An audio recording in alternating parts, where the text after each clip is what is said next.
Hello, ఎవరో మాట్లాడేదా? ఎవరో పుష్ప, ఏం మర్చిపోయినప్పుడా? ఇదిగో మీ అన్న కూతురు తెంకపోయినండి నేనే.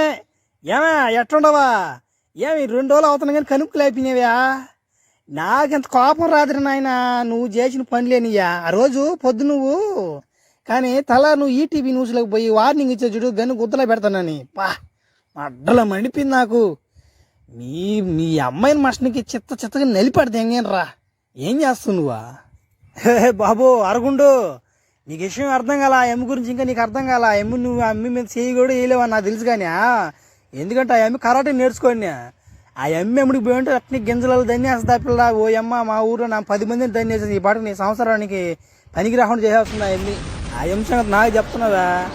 అవునరా నాయన, ఈ ఎమ్మి ఎంత ఇట్టుందా పట్టుకుంటే సాగు దెంగేస్తుందిరా నాయన. నేను కూడా అమ్ముడికి బాగాలేకపోతున్నారా. ఈ మనలో ముగ్గురిని పగ తెంగేస్తుంది. కింద గింజలు అన్ని గింజలు రసం గారిపోతుంది, గుడ్లు పగిలిపోయినారు ఇద్దరికా. సరే నీ బిడ్డ నీకు కావాలంటే ఒక పని చెయ్యి. ఊరు అవతల పెద్ద కోట ఒకటి ఉంటుంది, అరుంధతి కోటలాగా ఉంటుంది. అది ఆడికొచ్చి